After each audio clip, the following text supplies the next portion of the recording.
Shalom saudara-saudara sekalian, kita ketemu lagi dalam Renungan Doa Sabtu Pagi.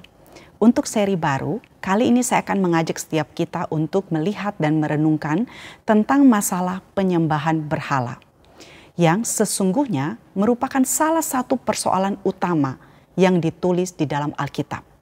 Lebih dari 50 hukum di dalam 5 kitab pertama saudara berbicara soal ini.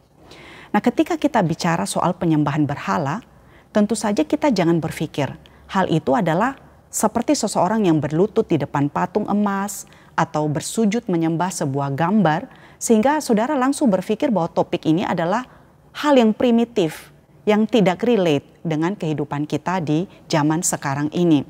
Karena saudara, sesungguhnya segala sesuatu yang kita anggap penting lebih daripada Allah, segala sesuatu yang menarik hati dan pemikiran kita lebih dari Allah, segala sesuatu yang kita cari untuk memuaskan diri, sedangkan hal itu hanya bisa dipuaskan oleh Allah, maka sesungguhnya itu adalah berhala bagi kita, atau sesuatu yang begitu penting dan esensial bagi hidup kita, sehingga ketika kehilangan hal tersebut, kita merasa hidup tidak lagi layak untuk dihidupi.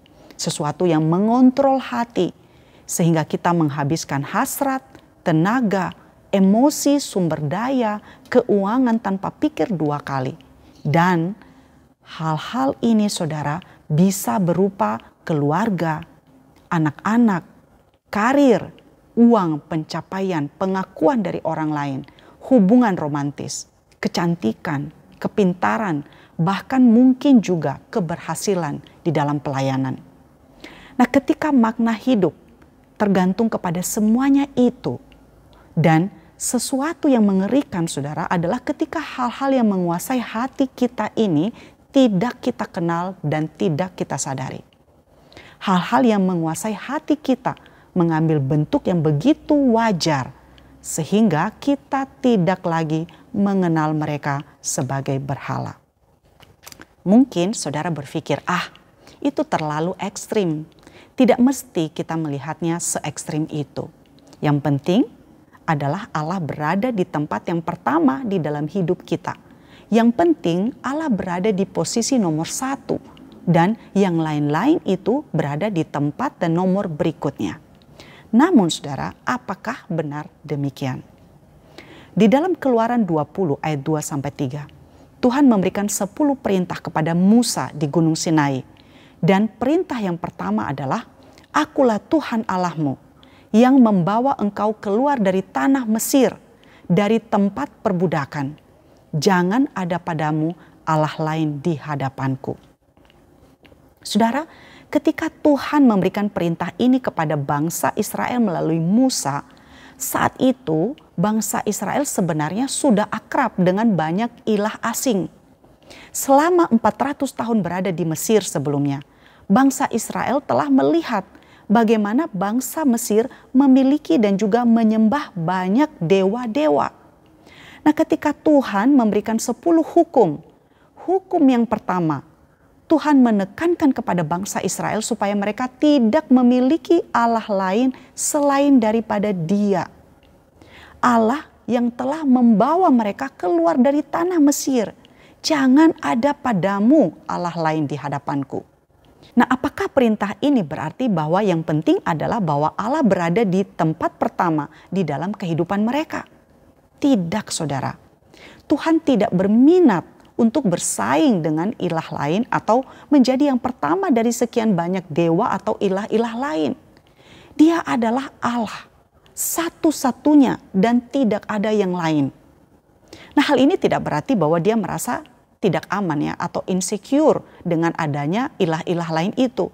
Namun karena dia adalah Allah yang seharusnya menjadi satu-satunya yang memuaskan hasrat kita, yang menyelamatkan dan juga menolong kita. Nah, di dalam Keluaran 20 kita melihat bahwa Allah menyatakan diri sebagai satu-satunya Allah yang benar.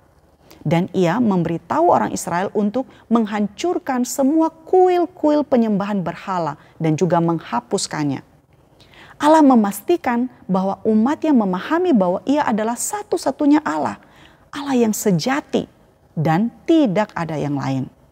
Di dalam Ulangan 6, ketika Tuhan memerintahkan dan juga mengingatkan bangsa Israel untuk mengasihi Tuhan Allah dengan segenap hati, segenap jiwa, dan akal budi, orang Israel memahami bahwa yang dimaksud adalah inti atau pusat kehidupan seseorang, hati mereka. Nah, apa maksudnya ketika kita berkata tentang hati? Secara ilmiah, kita tahu bahwa hati atau seringkali disebut jantung adalah organ pemompa darah yang membuat seluruh tubuh kita berfungsi. Tetapi ketika Alkitab menggunakan istilah ini, menurut budaya bangsa Ibrani, hati yang dimaksud memiliki arti yang berbeda, saudara. Hati adalah sebuah metafora dari pusat atau inti kepribadian. Hati adalah pusat spiritual dan hidup kita memancar dari apa yang ada di dalam hati kita. Hati mencakup kepribadian, motivasi-motivasi, emosi-emosi, dan juga kemauan. Dan ilah-ilah atau berhala-berhala itu, saudara, bertarung di wilayah ini. Berhala-berhala berperang atau bertaruh untuk merebut tahta di hati kita.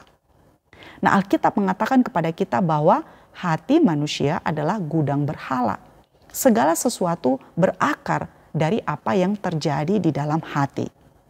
Nah, itulah mengapa ketika Tuhan Yesus bicara dengan orang-orang Farisi dan juga ahli-ahli Taurat tentang apa yang menajiskan di dalam Matius, saudara, dia memberi penekanan dan berkata, tetapi apa yang keluar dari mulut berasal dari hati. Dan itulah yang menajiskan orang. Karena dari hati timbul segala pikiran jahat, pembunuhan, perzinahan, percabulan, pencurian, sumpah palsu, dan hujat. Tuhan Yesus memberikan penekanan bahwa bukan apa yang tampak di luar, tetapi apa yang terjadi di dalam. Itu yang penting. Hati adalah medan peperangan para berhala dan segala sesuatu terpancar darinya. Nah, menarik sekali, saudara, salah satu karakter yang ditulis di dalam Alkitab tentang Allah adalah bahwa Dia adalah Allah yang cemburu. Mungkin ada di antara kita yang berpikir karakter ini kedengarannya tidak terlalu baik ya, atau tidak terlalu positif kedengarannya. Namun saudara, mengapa Allah yang maha kuasa dan hebat itu menyebut dirinya sebagai Allah yang cemburu? Apa yang membuatnya harus merasa cemburu? Bukankah segala sesuatu sudah menjadi miliknya? Apakah ada sesuatu yang sanggup bertanding dengan Allah melawan kekuatan dan kuasanya? Jawabannya tentu saja tidak ada. Namun Allah mencemburui hati kita. Bukan karena seperti yang sebelumnya saya sampaikan, dia insecure, merasa tidak aman, atau karena dia menyedihkan, melainkan karena dia mengasihi kita. Alasan mengapa penyembahan berhala adalah sesuatu yang penting untuk kita sadari.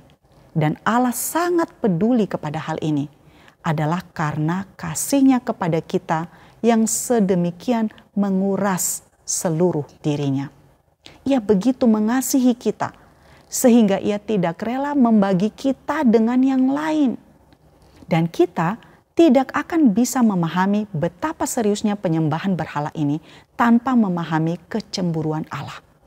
Dan kita tidak bisa memahami kecemburuannya tanpa memahami tentang kasih-Nya yang begitu besar. Kedua hal ini sangat terkait.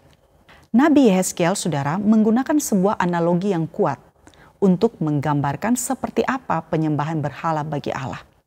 Analogi yang digunakan adalah seperti seorang pasangan yang berselingkuh.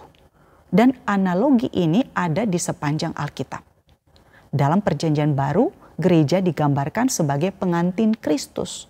Dan banyak perumpamaan lain yang memberikan gambaran bagaimana umat Allah adalah seperti pengantin perempuan yang setia saat menantikan pengantin prianya. Nah, memiliki pasangan yang tidak setia adalah tentu saja pengalaman yang sangat menyakitkan. Ini adalah sesuatu pengkhianatan tertinggi. Dan inilah penggambaran tentang diri kita saat kita menolak kasih Allah dan menggantikannya dengan cinta murahan yang ada di dalam dunia ini. Kalau setiap kita melihat ke kedalaman hati kita, Siapakah atau apakah yang menguasai hati kita? Siapa atau apa yang bertahta di sana? Saudara, Allah yang mengasihi kita tidak akan memberi kita pilihan untuk menjadikannya sebagai salah satu dari sekian banyak ilah. Tidak ada ruang bagi orang lain atau sesuatu yang lain kecuali dirinya sendiri. Sebesar itulah Ia mengasihi kita. Nah, dalam perenungan kita selama beberapa minggu ke depan, kita akan bersama-sama melihat apakah atau siapakah sebenarnya yang merebut hati dan perhatian kita. Karena sesungguhnya setiap hari, setiap saat, kita akan terus-menerus membuat pilihan. Allah mana yang akhirnya memenangkan peperangan di dalam hati kita. Sampai ketemu di dalam renungan-renungan berikutnya. Tuhan memberkati kita. Amin.